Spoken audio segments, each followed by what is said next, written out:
नमस्कार सभी बच्चों का आज की हिंदी कक्षा में स्वागत है। आज की हिंदी कक्षा में हम पाठ पढ़ने जा रहे हैं। वह पाठ पद्य पाठ है, मतलब कविता के स्वरूप में वो पाठ है। इस पाठ के लेखक, इस कविता के कवि भवानी प्रसाद मिश्र। इनके द्वारा लिखित यह कविता हमें स्वतंत्रता, आज़ादी का महत्व बताती है। एक रूपक के द्वारा,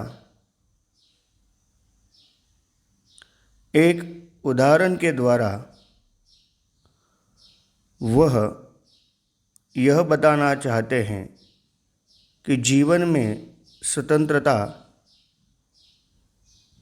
कितनी महत्वपूर्ण है, लेकिन साथ ही स्वतंत्रता के साथ आने वाली जिम्मेदारियां भी उतनी ही महत्वपूर्ण है।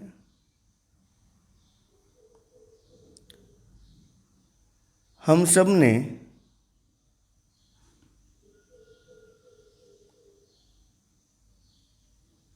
यह खेल बचपन में देखा होगा, जिस खेल में एक आदमी अपने उंगलियों पर एक पुतली को नचाता है। आप लोग समझ गए होंगे कि मैं किस बारे में कह रहा हूँ।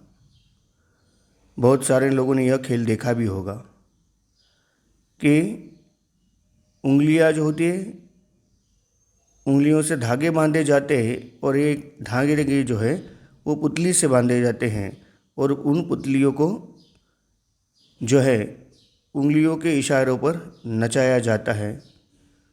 उसे कहते हैं कठपुतली। क्या कहते हैं? कठपुतली। तो आज का हमारा पाठ है कठपुतली। यह जो कठपुतली है, यह कठपुतली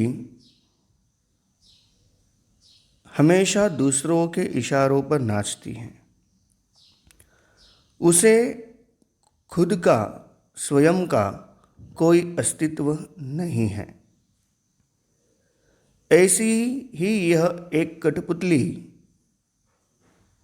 अपनी आज़ादी का, अपने स्वतंत्रता का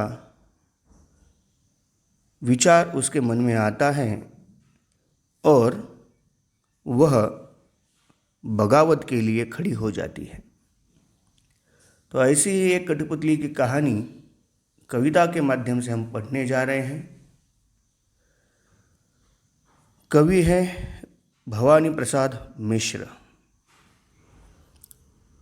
और मैं प्रस्तोता नीलेश शिंदे। तो चलो बच्चों, आज की कविता पढ़ते हैं और समझते हैं। कविता पढ़ने से पहले इस कविता के जो कवि हैं भवानी प्रसाद मिश्र, उनका जीवन परिचय थोड़ा सा प्राप्त करते हैं।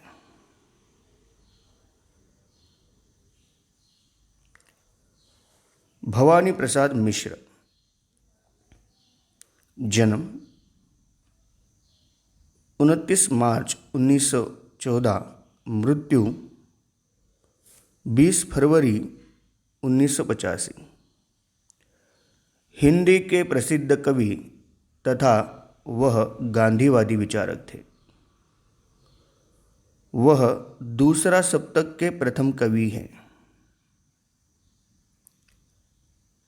गांधी दर्शन का प्रभाव उन पर दिखाई देता है। उसकी झलक उनके कविताओं में साफ दिखाई देती है। उनका प्रथम संग्रह है गीत फरोश। अपनी नई शैली, नई उद्भावनाओं और नए पाठ के प्रवाह के कारण अत्यंत लोकप्रिय हुआ। प्यार से लोग उन्हें भवानी भाई भी कहकर संबोधित करते थे, बुलाते थे। भवानी प्रसाद मिश्र जो है, उनका जन्म और मृत्यु ये यहाँ पर दिया हुआ है। सबसे महत्वपूर्ण बात यह है कि यह जो कवि थे, इन पर गांधीवादी विचारों की छाप थी। गांधीवादी विचारों की छाप थी मतलब गांधी जी जो हैं उनसे वह प्रभावित थे। उनके कविताओं में, उनके लेखों में, उनके जो रचनाएं हैं, उन रचनाओं में हम साफ तौर पर देख सकते हैं कि गांधी जो है, गांधी जी के विचार उसमें हमें नज़र आते थे। शायद इसलिए ही वो सबसे लोकप्रिय लेखक कवि रहे और लोग उन्हें भवानी भाई नाम से पुकारते थे। उन्होंने स्वयं को कभी भी निराशा के गर्त में डूबने नहीं दिया। जैसे 7-7 बार मौत से वे लड़े, वैसे ही आज़ादी से पहले गुलामी से लड़े और आज़ादी के बाद तानाशाही से लड़े।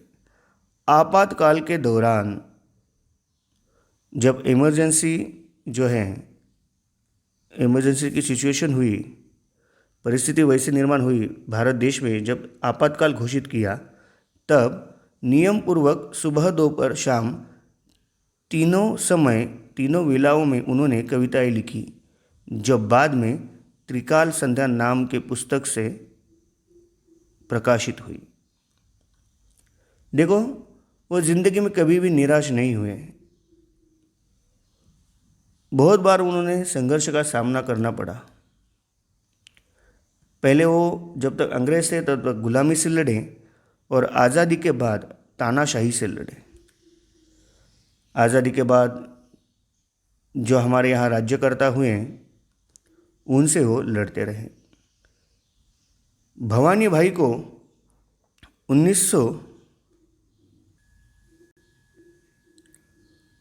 1972 में उनकी कृति जिसका नाम है बुनी हुई रस्सी, इस रचना के लिए, इस कृति के लिए उन्हें साहित्य अकादमी पुरस्कार मिला। 1981-82 में उत्तर प्रदेश हिंदी संस्थान का साहित्यकार उन्हें इस सम्मान से नवाजा गया। यह सम्मान उन्हें दिया गया। साथ ही 1983 में उन्हें मध्य प्रदेश शासन के शिखर सम्मान से अलंकृत किया गया। इस तरह भवानी प्रसाद मिश्र जो है, उनका एक संक्षिप्त जीवन परिचय हमने अभी यहाँ देखा है। अब हम कविता की ओर जाते हैं। कविता के बारे में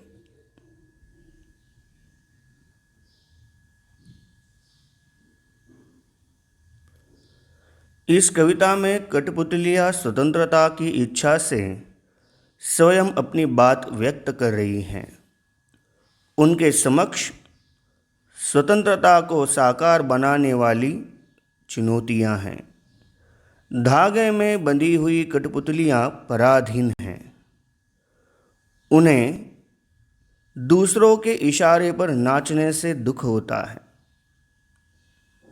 दुख से बाहर निकलने के लिए एक कठपुतली विद्रोह कर देती है। वह अपने पांवों पर खड़ा होना चाहती हैं। उसकी बात सभी कठपुतलियों को अच्छी लगती है। स्वतंत्र रहना कौन नहीं चाहता,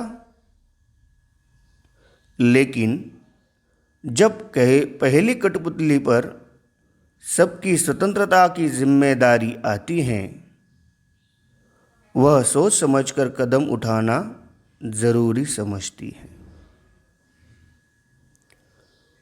कविता में कठपुतलियों की स्वतंत्रता की इच्छा जो इसे बताया गया है वो पराधीन है, मतलब दूसरों के अधीन है, दूसरों के वश में है। तो दूसरों के वश में रहना, पराधीन रहना किसे पसंद है? किसे भी नहीं। हर कोई आज़ाद रहना चाहता है, स्वतंत्र रहना चाहता है। लेकिन साथ ही जब उन्हें यह विद्रोह की भावना उनके मन में जग गई, तो सबसे पहले जिसके मन में यह विद्रोह की भावना, बगावत की भावना जिसके मन में आ गई, वह कठपुतली सोचने लगी कि सारे कठपुतलियों की स्वतंत्रता की जिम्मेदारी मुझ पर आएगी, तो मैं सोच समझकर कदम उठाना चाहती हूँ।